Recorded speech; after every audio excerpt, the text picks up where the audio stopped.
कहते मरे कबीर मरेंगे मर जावेंगे नाम न लेगा कोई, उजड़ जा बसेंगे ये छाड़ बसंती लोए। कबीर खेत किसाने का यो मर्गों खाया झाड़, खेत बेचारा के करे यो खसम ना करता बाड़।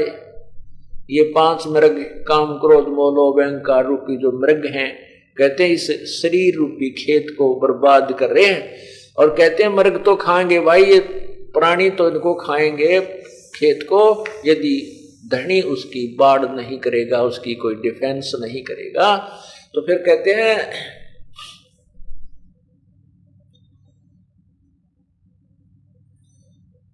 कबीर बिना रखवाले बाहिरा, चिड़ियों खाया खेत, आधा पर्दा उबरे कुछ चेत सक तो चेत। परमात्मा अपनी उम्र वाणी में कह रहे हैं कि जैसे बाजरे के खेत को चिड़िया खा जाती हैं। क्यों खा जाती हैं? क्योंकि यदि धनी उसकी रखवाल नहीं करता।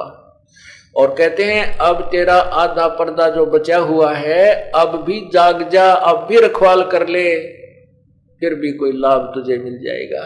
कई भक्त आत्मा कहते हैं वृद्ध अवस्था में उनको प्राप्त होता है ज्ञान, और कहते हैं अब क्या करूं, मैंने तो जीवन खो दिया। क्योंकि ये जो बातें आज बताई जा रही हैं सत्संग के अंदर, ये जवान बच्चा के कम समझ में आती है। वो ये सोचते हैं कि मैं ऐसे ही ठाठ करूंगा और यही शरीर मेरा मजबूत है और स्वस्थ है, मैं ऐसे ही मेरा शरीर काम चल जाएगा। नहीं, तो उस समय तो ये सुनते नहीं, और कुछ ये ज्ञान सुनने को मिलता भी नहीं।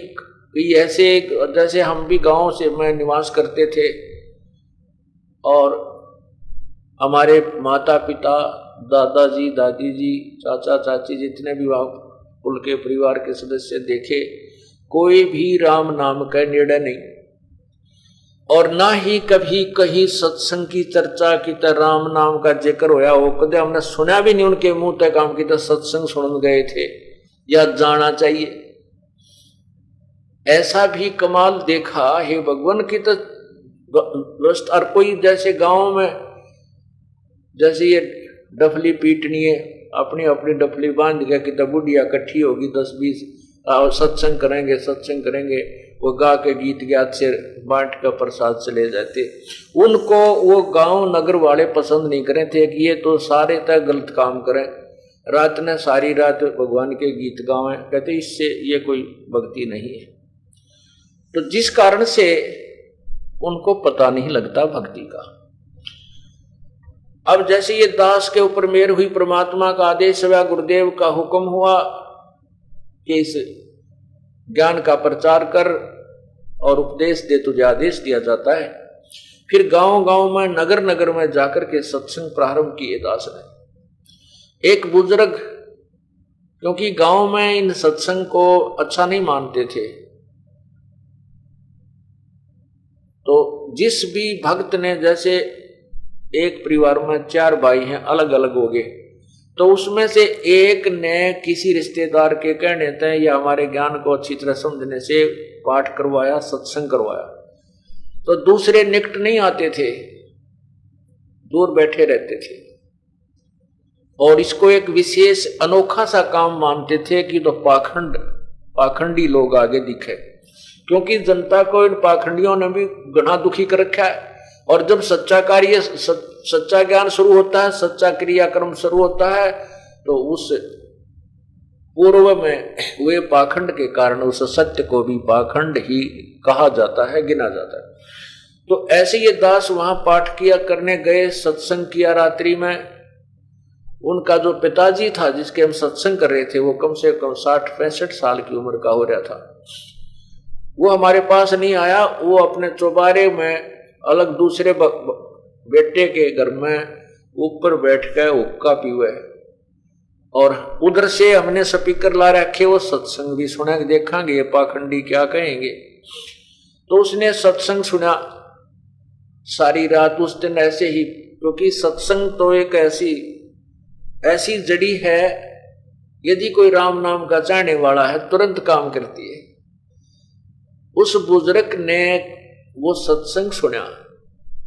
अगले दिन जब हम सत्संग करने लगे, शाम को हम रात्रि में सत्संग करते थे क्योंकि दिन में कोई काम धंधा करके शाम में सारे सुन ले, तो उनका पिताजी सत्संग में आकर बैठ गया। वहां 20-30 50 भगत तो बैठे होंगे जहां दास सत्संग कर रहा था उनके घर में, आंगन में, गर्मियों के दिन थे।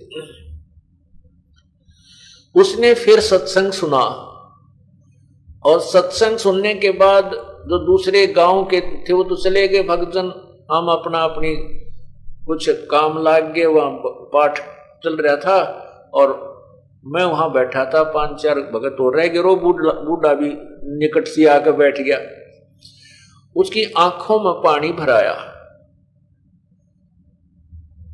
मैं तो वो कहने लगा, महाराज जी जो बात आपने बताई ये तो मैंने जिंदगी में कभी नहीं सुनी, और मेरे 4 लड़के हैं, इन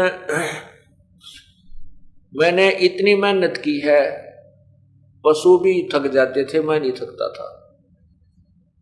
खूब खेत कमाए, 4 बच्चा के नरे नरे मकान बनाए और बहुत घना धंधा किया, बहुत ज्यादा, पशु से भी ज्यादा काम किया और हुक्का खूब पिया। और आपने हुक्के की इतनी बुराई बताई, तम्बाकू में इतना अवगुण होता है। पहले तो राम नाम कदे जिंदगी में सुना भी को नहीं, भगवान भजना चाहिए, जैसी परंपरागत जो धोख पूज थी वो करते रहते थे। छठे महीने 20 दिन में, महीने 2 महीना में जांदी होती थी। और मुझे अब ये समझ में आई है कि अब मेरा क्या बनेगा। मेरी तो उम्र रही नहीं, यदि मैं नाम लूं अब के मेरा 2 साल का हूं, 4 वर्ष का हूं, मेरी मृत्यु हो जाएगी। मेरी गिल तो बहुत बूढ़ी बनी। कहने लगा, मैंने आपका रात को कल भी सत्संग सुना था, आज मैं उस सत्संग को सुनकर यहां आया। आज और कति जो अंधेरा था वो हट गया। और न्यू कह वो बूढ़ा फिर रोने लग गया। और बुजुर्ग बहुत रोया। तो बोला, मेरा क्या बनेगा, मेरे प्राणी का, मेरे जीव का क्या होगा है भगवान। यदि मुझे ये पहले ज्ञान मिल जाता तो मैं पहले भी भक्ति को लग जाता। मैं तो चाहता था, मतलब आज जो चाह है मेरी उस दिन भी होती। तो मैंने कहा, भक्त आत्मा ऐसी कोई बात नहीं है, आप अब भी नाम लो फिर भी आपके जीव का कल्याण होगा। ने बोला, के नाम लेने जोगा रह रहा हूं मैं, कुछ करने जोगा नहीं, हाथ में 2 पैसे नहीं, मैं दान कर लूं, फलान कर लूं। कहने लगे बेचारा अपना सारे दुख रोए।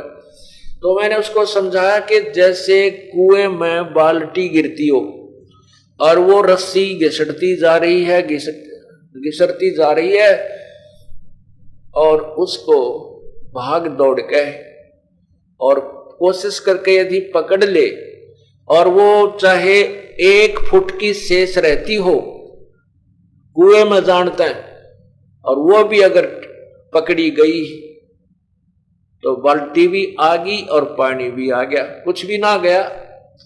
और ये सोच के गई जान दे, देखियो तो जा ही रही हो, तो गई हाथ पा मारे, बाज दौड़ कर पूछड़ी सी ठा जाओ नेजू की रस्से की, तो बाल्टी भी आई और पानी भी आ गया।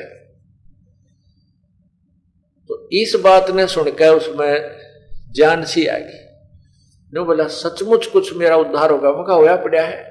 परमात्मा ने तो यहाँ कहा कि आखिरी सांस में भी ये सच्चा नाम पूर्ण संत मिल जाए तो भी मनुष्य जीवन तक दिवा देगा आपको, और मनुष्य जीवन मिलेगा तो फिर भक्ति भी कहीं न कहीं परमात्मा, ये तो एक कलम सी चढ़ा है, फिर व्यवस्था भी आपकी करेगा। उस बुजुर्ग ने नाम लिया और लगभग वो 10 वर्ष जिया, खूब भक्ति करी, होका त्याग दिया। उस दिन ने बोला, कति खुट्टी का टांग दूं, हाथ नहीं लाऊंगा इसके, ऐसा जहर है यू। तो पुण्यात्माओं कहते हैं, एक के चोट सिधारिया जिन मिलन दाचा, जिनको परमात्मा चाहिए वो तो 1 का 2 बात में समझ जाते हैं। जो ढीठ हैं, चीकने गड़े, उनके ऊपर चाहे कितना है कि मैं वर्षा कर दे सत्संग की। उसके लिए कहा है कि कोट वर्ष करे संगत साधों की, पत्थर का जल में के भी जय, और चंदन बन में रंग ला दे, एक बांस बिटम्बी ना सींचे। पत्थर ने, वो तो पत्थर कैसे प्राणी है जो जल में भी नरम नहीं होते। पत्थर को जल में डाल दीजिए, चाहे 100 वर्ष तक रखिए, बाहर निकाल के बिड़ा के देखिए, जो का त्यों आग होगी, उसमें चिंगारी पाटेगी। ऐसे ही जो सत्संग में सुनकर भी जो नहीं विचार करते, ग्रहण नहीं करते भक्ति को, वो पत्थर कैसे जीव है। और चंदन का वृक्ष आसपास के पेड़ों को, चाहे नीम का भी पेड़ क्यों नहीं है, उसको भी चंदन जैसी महक भर देता है। लेकिन बांस, बंबू जो होता है, बंबू, उस बांस के अंदर उस चंदन के वृक्ष की महक नहीं समाती, वो न्यों का न्यों रह जाता है। तो इस प्रकार जो बांस कैसे प्राणी है, उनको छोड़ करके बाकी से सभी इस सत्संग रूपी चंदन की महक से अवश्य चंदन बन जाएंगे, अर्थात वह भी ओरा न समझाने लग जाएंगे और अपने विकार त्याग कर भक्ति करने लग जाएंगे। तो कहते हैं, खेत बिन रखवाले बाहिरा, चिड़िया खाया खेत, आधा पर्दा उबरे, कुछ चेत सके तो चेत। अब भी जो शेष रह रहा है उसको भी संभाल ले, 2 दाने हो जाएंगे, ऐसी बात नहीं है। आड जले जो लाकड़ी और केस जले जो घास, और सब जग जड़ता देख कर भया कबीर उदास। ये बड़ा जले, लकड़ी जले और जले जलावन हारे, और देखण आले भी जले, इब किससे करूं पुकारे। आड़ जले, चिता के ऊपर लाकड़ी जले, और जो जलाने के लिए जा रहे एक दिन वह भी जले, और देखण आले भी जले। कहते इनसे के अर्ज करो, वे तुम मुझे बचा दो यहां से जलने से। तो वो पूर्ण परमात्मा की साधना, पूर्ण संत से प्रार्थना करो कि फिर नहीं जलोगे, सदा के लिए सुखी हो जाओगे, ऐसे स्थान पहुंच जाओगे जहां कभी मृत्यु नहीं होगी।